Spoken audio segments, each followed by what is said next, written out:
शुक्लां ब्रह्मविचारसारपरमामाद्यां जगद्व्यापिनीं वीणापुस्तकधारिणीमभयदां जाड्यान्धकारापगां हस्ते स्फाटिकमालिकां विदधतीं पद्मासने संस्थितां वन्दे तां परमेश्वरीं भगवतीं बुद्धिप्रदां शारदां। श्री महागणाधिपतये नमः। श्री महासरस्वत्यै नमः। శ్రీ గురుభ్యో నమః. ఈ సంవత్సరం ప్రారంభం నుండి అంటే ఉగాది నుండి గ్రహాలు అన్నీ కూడాను రాహు కేతువుల మధ్యన స్థితమై ఉన్నాయి. అంటే కాలసర్పయోగంగా మన సనాతన ధర్మము, ప్రాచీన గ్రంథాలు, జ్యోతిషశాస్త్ర గ్రంథాలన్నీ కూడాను చెప్తున్నాయి. కనుక ఈ సమయంలో అంటే కాలసర్పయోగము సంభవిస్తున్నటువంటి సమయంలో చాలా అనర్థాలు దేశవ్యాప్తంగా, రాష్ట్ర వ్యాప్తంగా, ప్రపంచవ్యాప్తంగా జరిగే అవకాశాలు చాలా ఉంటాయి అనేటువంటి విషయం మనకు శాస్త్రం చెప్తుంది. అనుభవం లోపల కూడాను మనము చూస్తూనే ఉన్నాము. దీనికి ఏంటయ్యా అంటే అగ్రే రాహు అథో కేతు మధ్యే షడ్గ్రహే యది కాలసర్పాఖ్యయోగోయం నృపరాష్ట్ర వినాశనం అని. రాహువు కేతువు మధ్యన 6 గ్రహాలు ఉన్నట్టయితే ఇది దేశారిష్ట యోగంగా పరిగణించబడుతుంది. రాహు కేతువుల మధ్యన 6 గ్రహాలు, ఇందులో చంద్రుడిని మినహాయించారు. మిగతా 6 గ్రహాలు రాహువు కేతువు 8, చంద్రుడిని కలుపుకున్నట్టయితే 9 అవుతుంది. అయితే ఇందులో రాహు కేతువుల మధ్యన 6 గ్రహాలు ఉన్నట్టయితేనే కాలసర్ప యోగముగా పరిగణించబడింది. యోగము అనంటే ఏంటి? గ్రహాల యొక్క కలయిక. అంటే ఈ గ్రహాలు రాహుకేతువులతో బంధింపబడి ఉండడము, ఇది కాలసర్ప యోగము. ఇలా ఉన్నప్పుడు, ఈ యోగము సంభవించినప్పుడు పరస్పరము రాజులు అంటే పరిపాలకుల మధ్యన అగాధము ఏర్పడము, వైరుధ్యాలు కలగడము, తర్వాత యుద్ధము, ప్రజానష్టము, వాతావరణ సమస్యలు, భూకంపాలు, ఇలా ఎన్నో అనర్థాలు జరుగుతాయి అని చెప్పేసి శాస్త్రము మనకు చెప్తూ వస్తూనే ఉన్నది. అయితే ఇందులో ఈ కాలసర్ప దోషం లోపల కూడాను అంటే కాలసర్ప యోగం లోపల కూడాను మనకు ఖచ్చితంగా అంటే రాహువుతో మిగతా గ్రహాలు కూడాను కలిసి ఉన్నప్పుడు, అంటే ఈ సంవత్సరం ఉగాది రోజున రాహువు మీనరాశిలో ఉన్నాడు. అదే సమయంలో శని కూడాను ఉన్నాడు. తర్వాత రవి, బుధులు అందరూ కూడాను మీనరాశిలో ఉండడము, షడ్గ్రహ కూటము ఏర్పడము, ఇదంతా కూడాను జరిగింది. దాని ప్రభావంతో యుద్ధం ప్రారంభం కావడము, ఇలాంటివన్నీ కూడాను మనము చూస్తూనే ఉన్నాము, మన అనుభవంలోకి వస్తున్నాయి. అయితే మే 18వ తారీఖు నుండి జూన్ 27వ తారీఖు వరకు రాహుకేతువుల మధ్యన ఎక్స్క్లూజివ్గా అంటే కేవలము రాహుకేతువుల మధ్యనే మిగతా గ్రహాలన్నీ కూడాను ఇమిడి ఉన్నాయి. ఇది చాలా ప్రమాదకరమైనటువంటిది. దానికంటే కూడాను అంటే రాహువుతో పాటు శని, సూర్యుడు, బుధుడు కలిసి మీనరాశిలో ఉన్నప్పుడు ఆ ఏర్పడినటువంటి యోగం కంటే కూడాను మే 18 నుండి 27 జూలై వరకు ఏర్పడేటువంటి యోగము ఇది చాలా ఎక్స్క్లూజివ్గా కాలసర్ప యోగంగా మనం పరిగణిస్తాం. అంటే రాహుకేతువుల మధ్యనే మిగతా గ్రహాలన్నీ ఉన్నాయి. ఇక్కడ రాహుతోని కానివ్వండి, కేతువుతోని కానీ గ్రహాలు కలిసి లేవు. కనుక ఇది ప్రబలమైనటువంటి కాలసర్ప యోగంగా మనం చెప్పుకోవచ్చు. అయితే ఈ కాలంలో అంటే 18 మే 2025 నుండి 27/7/2025 వరకు ఈ కాలసర్పయోగం ఉంది. ఇందులో 7 జూన్ రోజున అంగారకుడు కేతువుతో కలుస్తూ ఉన్నాడు. అంగారకుడు కేతువుతో కలవడం కూడాను మంచి యోగం కాదు ఇది. అయితే దీన్ని కూడాను మనము కాలసర్పయోగం కింద పరిగణించినట్టయితే 18 మే నుండి 27 జూలై వరకు ప్రపంచవ్యాప్తంగా అరిష్టాలు, యుద్ధాలు, దేశవ్యాప్తంగా, రాష్ట్ర వ్యాప్తంగా ప్రజా సంక్షోభము, వాతావరణంలో ఇబ్బందులు, భూకంపాలు, వైషమ్యాలు, పరస్పర కలహాలు ఇవన్నీ కూడాను జరిగేటువంటి అవకాశాలు బాగా కనబడుతున్నాయి. అయితే ఇందులో ఒక శుభ సూచకం ఏంటంటే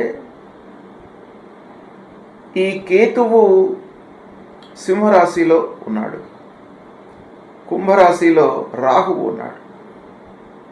అంటే రాహువు కుంభరాశిలో ఉండడము, శనైశ్వరుడి యొక్క రాశిలో రాహువు సంచరించడము కొంతవరకు ఈ యోగాన్ని అరికట్టేటువంటి అవకాశాలు ఉన్నాయి.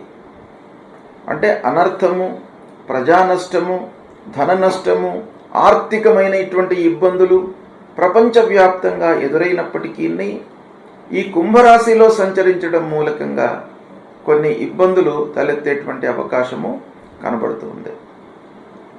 అయితే ప్రధానంగా మనం చూడవలసినటువంటి అంశం ఏంటంటే భారతదేశము స్వాతంత్ర్యాన్ని పొందినటువంటి సమయం లోపల కూడాను కాలసర్పయోగం సంభవించింది. ఆ సమయాన్ని మనము చారిత్రికంగా మనం చూసినట్టయితే ఆ సమయంలో లక్షల జనాలు మరణించినట్టుగా, విద్వేషాలు ప్రజ్వలినట్టుగా మనకు చరిత్ర చెబుతుంది. కొంతమంది ఎక్స్పీరియన్స్డ్ పీపుల్ కూడాను ఇప్పటికీ ఉన్నారు కనుక వాళ్ళందరూ కూడాను ప్రత్యక్షంగా చెప్తున్నటువంటి విషయం ఏంటంటే పార్టీషన్ సమయంలో, అంటే భారతదేశము పాకిస్తాన్ విడిపోయినటువంటి సమయము, అంటే మనకు స్వాతంత్ర్యం వచ్చినటువంటి సమయం లోపల కూడాను కాలసర్పదోషము, కాలసర్పయోగము సంభవించింది. కనుక ఆ స్వాతంత్ర్య సమరం లోపల, స్వాతంత్రం వచ్చినటువంటి సమయం లోపల కూడాను కాలసర్పయోగం మూలకంగా లక్షల్లో జనాలు మరణించినట్టుగా మనకు చరిత్ర చెబుతుంది. కాబట్టి కాలసర్పయోగం అనేటువంటిది అత్యంత ప్రబలమైనటువంటి దుష్టయోగంగా మనకు శాస్త్రం చెబుతుంది. కనుక ఈ సమయాన్ని దృష్టిలో పెట్టుకొని అందరూ కూడాను వాళ్ళ జాగ్రత్తలు తీసుకోవడము, ఏం చేయాలి ఇలాంటి సమయం లోపల అనేటువంటి విషయాన్ని మీరు పరిగణించి మనము చేయవలసిందల్లా ఏంటి, ఇలాంటి యోగం సంభవించినప్పుడు భగవంతుణ్ణి ఆరాధన చేయడము, శివుణ్ణి ఆ అపమృత్యు దోషం నుండి కాపాడడానికి శివుణ్ణి అభిషేకించడము, నారాయణుణ్ణి కీర్తించడము, యజ్ఞయాగాదులు చేయడము, ఇలాంటి వాటి మూలకంగా ఈ అనర్థాలు మనకు దూరమయ్యేటువంటి అవకాశాలు ఉంటాయి. కొంత తక్కువ మోతాదులో మనకు ఎక్స్పీరియన్స్తో ఇవి బయటపడేటువంటి అవకాశాలు ఉంటాయి అనేటువంటిది శాస్త్రం చెప్తుంది. కాలసర్ప యోగం మూలకంగా మకర రాశిలో జన్మించినటువంటి వారికి 18 మే 2025 నుండి 27 జూలై 2025 మధ్యకాలం లోపల ఎలాంటి ఫలితాలు ఉండబోతున్నాయి, వాటి యొక్క ప్రభావం ఎలా ఉంటుంది అనేటువంటి విషయాన్ని మనము తెలుసుకుందాం. మకర రాశి జాతకులకు కుంభరాశిలో రాహు సంచరిస్తున్నాడు, సింహరాశిలో కేతు సంచరిస్తున్నాడు. ఈ రాహు కేతు మధ్యన మిగతా గ్రహాలన్నీ కూడాను సంచరిస్తున్నాయి. కనుక కాలసర్పయోగం అనేటువంటిది ఏర్పడింది. ఈ సమయంలో కాలసర్పయోగం ఉంది. ప్రత్యేకంగా మకర రాశి వారికి 2వ స్థానంలో రాహు అవుతాడు. అష్టమ స్థానంలో కేతువు సంచరిస్తున్నాడు. మిగతా గ్రహాలు రాహుకేతువుల మధ్యన ఉన్నాయి.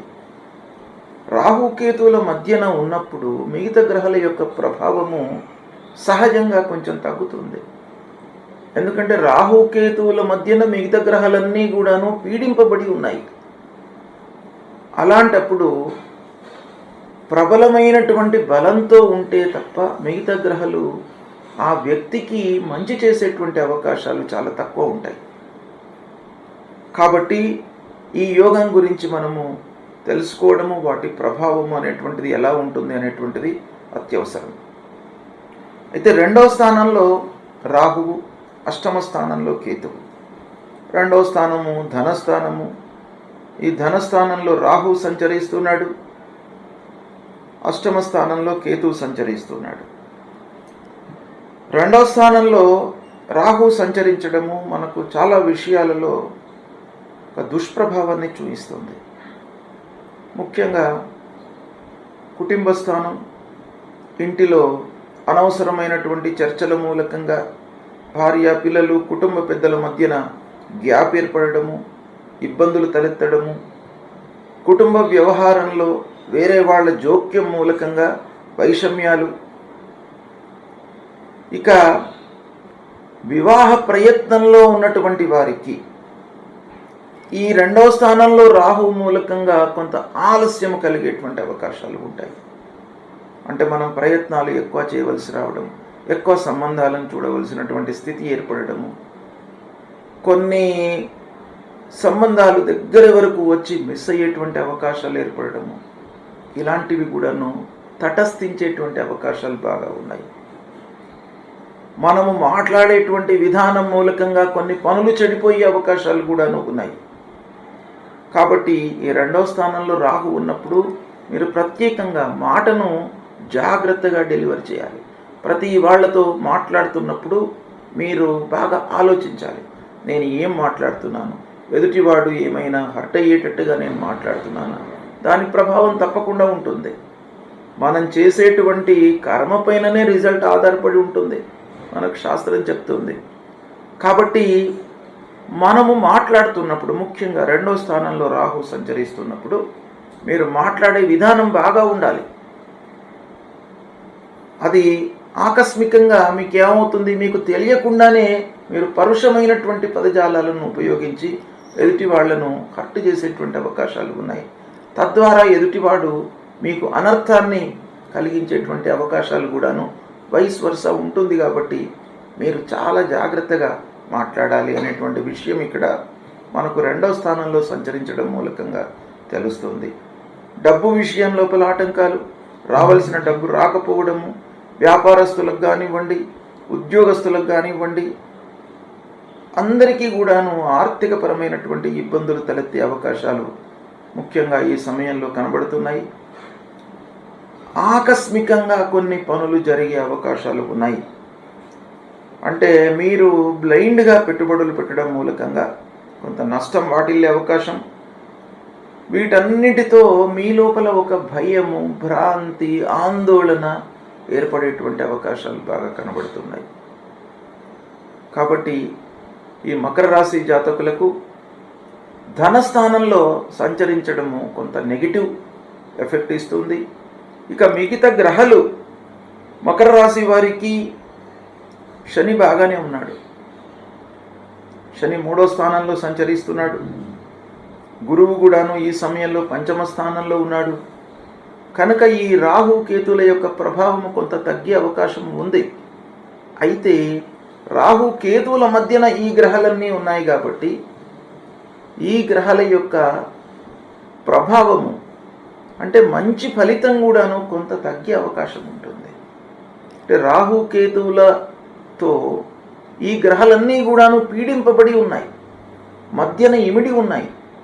కాబట్టి గురువు సాధారణంగా 5వ స్థానంలో సంచరిస్తున్నప్పుడు మంచి ఫలితం ఏ మోతాదులోనైతే ఇస్తాడో, రాహు కేతువుల మధ్యన ఉంటూ మనకు 5వ స్థానంలో సంచరిస్తున్నప్పుడు అంత ఇవ్వకుండా కొంత తక్కువ మోతాదులో ఇచ్చే అవకాశాలు ఉంటాయి. శని కూడాను అలాగే 3వ స్థానంలో ఉన్నాడు. అయితే ఈ రాహువు శని క్షేత్రంలో సంచరిస్తున్నాడు కాబట్టి కొంతవరకు పర్వాలేదు. మకర రాశి వారికి ఈ కాలసర్పయోగం మూలకంగా ఈ రాహువు కేతువులకు సంబంధించినటువంటి ఫలాలే నెగిటివ్గా ఉన్నాయి, కానీ శని గురువుకు సంబంధించినటువంటి ఫలితాలలో కొంత మోతాదులో తగ్గుదల ఉన్నప్పటికీ వాళ్ళ యొక్క అనుగ్రహము ఉంటుంది. ఇక అష్టమ స్థానంలో కేతువు మూలకంగా కొన్ని వస్తువులను కోల్పోయే అవకాశాలు ఉంటాయి. అంటే మతిమరుపు బాగా పెరుగుతుంది. ఏదో ఆలోచిస్తూ ఏదో పని చేస్తుంటారు. మనస్సు ఒక చోట ఉంటుంది, శరీరం ఒక చోట ఉంటుంది. తద్వారా ఏమవుతుంది, మీరు చేసేటువంటి పనులపైన శ్రద్ధ కనపరచలేరు. తద్వారా మతిమరుపు పెరుగుతుంది, వస్తువులను కోల్పోతారు, విలువైనటువంటి వస్తువులను ఎక్కడనో పెట్టి మరిచిపోతూ ఉంటారు. ఇలాంటివి సంభవించే అవకాశాలు బాగా కనబడుతున్నాయి. అనాలోచిత పెట్టుబడులకు ఆస్కారం బాగా ఉంది. ప్రాధాన్యత లేనటువంటి విషయాలపై మనస్సు నిలుపుతారు. అది మనకు అనవసరం, కానీ దాని గురించే ఆలోచిస్తుంటారు పదే పదే. మనకు మీరు ఆలోచించేటువంటి విషయం గురించి మీకు ఏమాత్రం సంబంధం లేకపోయినా, దాని మూలకంగా ఒక్క నయా పైస మీకు లాభం లేకపోయినప్పటికీ అదే విషయాన్ని ఆలోచిస్తారు. అదే కేతువు అష్టమ స్థానంలో ఉన్నప్పుడు మీకు ఇచ్చేటువంటి ఫలితం కనుక దీన్ని మీరు తగ్గించుకోవడానికి ప్రయత్నాలు చేసుకోండి.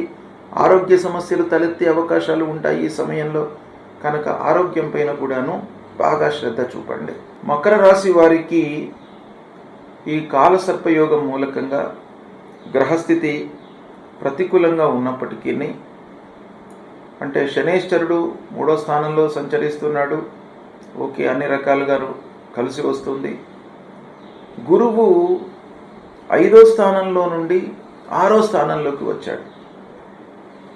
14 మే రోజున 6వ స్థానంలోకి వచ్చాడు. అయితే ఈ కాలసర్పయోగం సంభవిస్తున్నటువంటి సమయంలో 6వ స్థానంలో ఉన్నాడు. 6వ స్థానంలో ఉన్నటువంటి ఈ గురువు ద్వాదశ స్థానాన్ని చూస్తున్నాడు. కాబట్టి కొంత నష్టాలను తగ్గించే అవకాశాలు ఉంటాయి. డైరెక్ట్గా మనకు మంచి ఫలితం ఇవ్వకపోయినప్పటికీ గురువు నష్టాలను కొంతవరకు రెక్టిఫై చేసే అవకాశాలు ఉన్నాయి.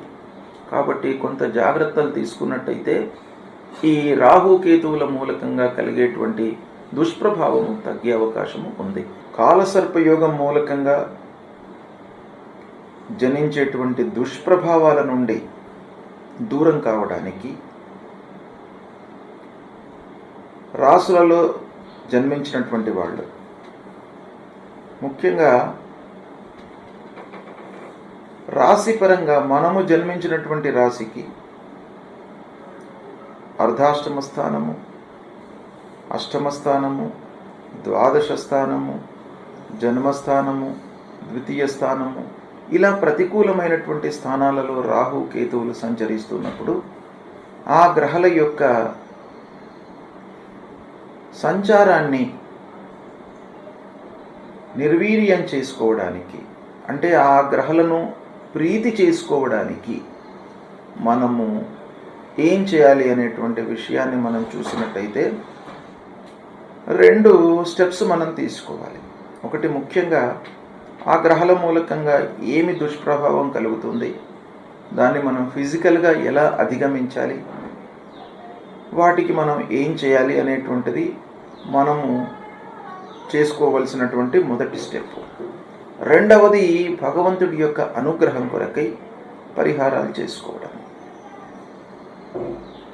ఈ గ్రహాలు ప్రతికూలంగా ఉన్నప్పుడు మనం భగవంతుణ్ణి కీర్తించడము, భగవంతుణ్ణి స్మరించడము, భక్తితో పూజించడము, జపాలు చేయడము, దానాలు చేయడము, వీటి మూలకంగా ఈ గ్రహాలు శాంతిస్తాయి.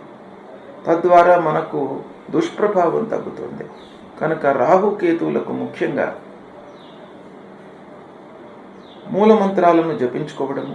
రాహుకు సంబంధించినటువంటి మూలమంత్రం అర్ధకాయం మహావీర్యం చంద్రాదిత్య విమర్దనం సింహికా గర్భ సంభూతం తం రాహుం ప్రణమామ్యహం అనేటువంటి మూలమంత్రాన్ని రాహు విషయంలో ప్రతినిత్యం కూడాను జపించుకోవడము, దుర్గామాతను పూజించడము, నాగదేవతను పూజించడము, సుబ్రహ్మణ్య స్వామిని పూజించడము, ఇక కేతు విషయమై ఫలాశ పుష్ప సంకాశం తారకా గ్రహమస్తకం రౌద్రం రుద్రాత్మకం ఘోరం తం కేతుం ప్రణమామ్యహం అనేటువంటి ఈ మూల మంత్రాన్ని చదువుకోవడము, కేతువుకు సంబంధించినటువంటి పరిహారం విఘ్నేశ్వరుడిని పూజించడము, గణాధిపతిని సేవించడము. ప్రతి నెల కూడాను సంకష్టహర చతుర్థి అనేటువంటిది వస్తుంది. ఆ రోజున ఉపవాసం ఉండి సాయంకాలం చంద్రోదయం అయిన తర్వాత ఉపవాస దీక్షను విరమించి పూజించడము, ఆ గణపతిని పూజించడము. ఇలా చేసినట్టయితే రాహుకేతువులకు సంబంధించినటువంటి దుష్ప్రభావము తగ్గుతుంది.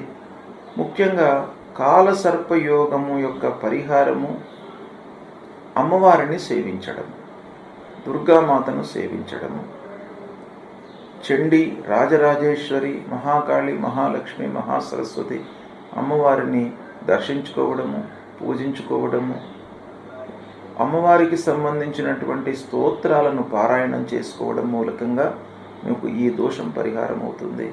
దీన్ని పాటించండి, శుభ ఫలితాలను పొందుతారు. శుభం.